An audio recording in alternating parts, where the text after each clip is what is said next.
We have some problems developing in the tropics. Good Wednesday afternoon, I'm Mike Nasel with the latest on the tropics. We have 3 areas of invest in the Atlantic Basin, but one in particular could be a dangerous hurricane along the Gulf Coast. That is Invest 99L, and on the satellite imagery, you can clearly point it out right there to the south of Haiti, and getting better organized by the hour, headed in the general direction of the hot waters of the Northwest Caribbean Sea. Now, even though we do not have a tropical depression or a named tropical storm yet, the National Hurricane Center is putting out what you would say some information for the Gulf Coast that is quite troublesome at this hour. Now, here's the latest look at the Atlantic. Our 3 areas of interest. We have Invest 97L, which is sitting right here in the middle of the Atlantic. This is almost very, very high chance to become a tropical storm over the next couple of days. And then we have Invest 98L out here in the Atlantic, further away towards the coastline of Africa. This is a lower chance of development. However, Invest 99L here in the Western Caribbean Sea, headed towards the Gulf of Mexico, is the biggest threat right now. Now, this is as of 2 p.m. Eastern Time from the National Hurricane Center's tropical weather outlook. 80% chance of formation in 5 days. Listen to this wording. A broad area of low pressure is expected to form over the southwest Caribbean Sea during the next day or so from a tropical wave currently located to the north of Colombia. Environmental conditions are forecast to be conducive for development, and a tropical depression or tropical storm is likely to form late this week or over the weekend. The system is expected to move northwestward over the northwestern Caribbean Sea and near or across the Yucatan Peninsula of Mexico on Friday and in the Gulf of Mexico this weekend, where conditions are expected to be favorable for additional development. Regardless of development, heavy rainfall and flooding will be possible through the weekend in areas of Nicaragua, Honduras, Guatemala, Belize, and the Yucatan. In addition, the system could bring dangerous impacts from storm surge, wind, and heavy rainfall to portions of the coasts of Louisiana, Texas, and the Mexican state later this weekend and early next week. However, uncertainty remains large since this system has yet to form. Interests in these areas should closely monitor the progress of the system and ensure they have their hurricane plan in place. An Air Force recon aircraft is scheduled to investigate Thursday afternoon. Let me tell you, to have that type of long-winded wording from the National Hurricane Center on a system that's not even a depression yet is troubling. Okay? It is troubling, and that's why we're going to watch it so carefully over the next few days. We also have more waves leaving Africa beyond that we might have to deal with, and I'll talk about that in a little bit. Here's the visible satellite imagery. You can see the coastline of Colombia right here, and this system, it looks like this northern portion of the wave is getting better organized. Still a lot of heavy wind shear from that tropical upper tropospheric trough, or the TUT as we call it in the weather community. And the TUT is going to move out of the way, and this should have a good environment as it moves towards the Yucatan Peninsula. And it is a little bit troubling. Look at these computer models. These are the European ensembles. They're in good agreement anywhere from near the border of Texas and Mexico all the way up towards eastern Louisiana of a landfall, mainly western Louisiana and the Texas coast. The landfall of a strong system, at least a hurricane, if not a strong hurricane.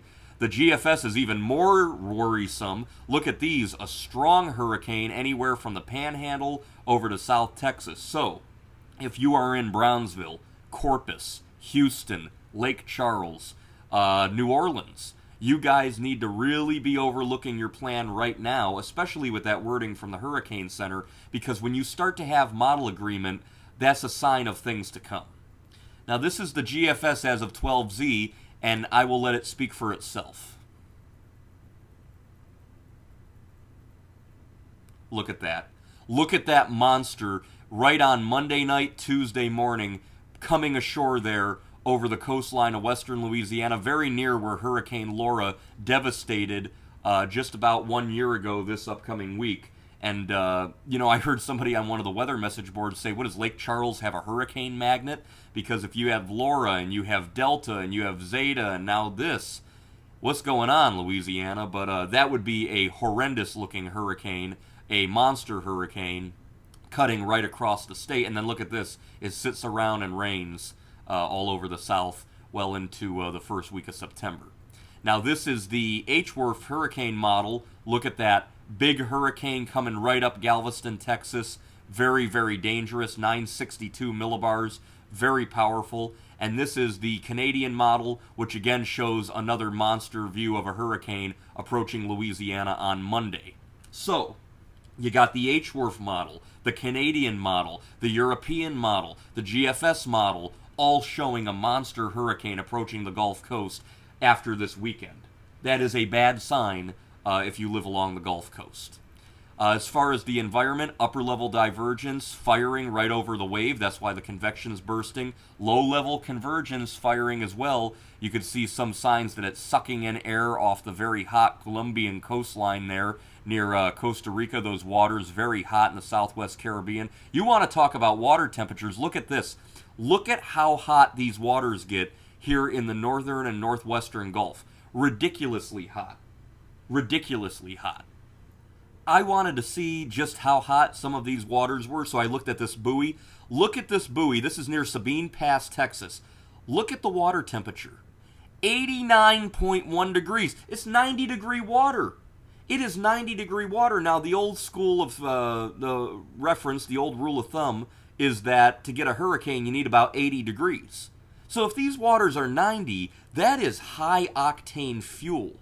And look at over the last few days, you can see Grace cooled the waters down here right off the northern tip of the Yucatan, but look at how they heat up right there near Louisiana. The waters are so hot that anything that develops won't have much of a problem at all becoming a system. Now, looking past that, we have our two invests. This invest here we're talking about north of the Leeward Islands. Here's Bermuda, which should remain out at sea, but it is a high chance over the next 5 days. It's Invest 97L, and you can see it is forecast to kind of mill around out there, but it could become a named tropical storm. And then we have our Invest 98L, which is also forecast to kind of get swept up in the wake of it and turn out, thankfully. But that could become a tropical storm as well. Looking at the satellite there, you could see that system almost looks more impressive than our 97L. This is 98 off Africa. And then behind it, a very impressive wave moving off. And I'll tell you this, some of the longer ranges of the GFS model and the European show a wave leaving Africa becoming a strong hurricane headed in the direction of the Leeward Islands or the Bahamas in the next 10 to 15 days. Now, take that with a grain of salt, but that is an idea that things are getting active here, and we could have a problem. The hurricane name list, we're going through it. Nowhere near like we were last year. I think this time last year we were on Marco, but we just had Henri, and the next names are Ida, Julian, and Kate. And if those computer models pan out, one of those names, preferably Ida or Julian, most likely, would be one of those historic Gulf Coast hurricanes, should those models pan out. That would be very, very bad news. Hope it's not true, hope it doesn't happen, but you guys need to start preparing regardless of the hope, and start getting your plan of action in place just in case evacuations would be ordered and you'd need to hunker down. So we're going to continue to watch it very, very carefully. Again, right now it's just an invest area, but it is a high likelihood of development, and it will likely move somewhere in a direction like that over the next 24, 48, 72, 96 hours. So if you are along the Gulf Coast, I want you guys to start to get ready, because this one looks like it could be a real deal by the time the end of the weekend and early next week comes. I'm Mike Naso with the latest on the tropics. Stay tuned. We'll have more later.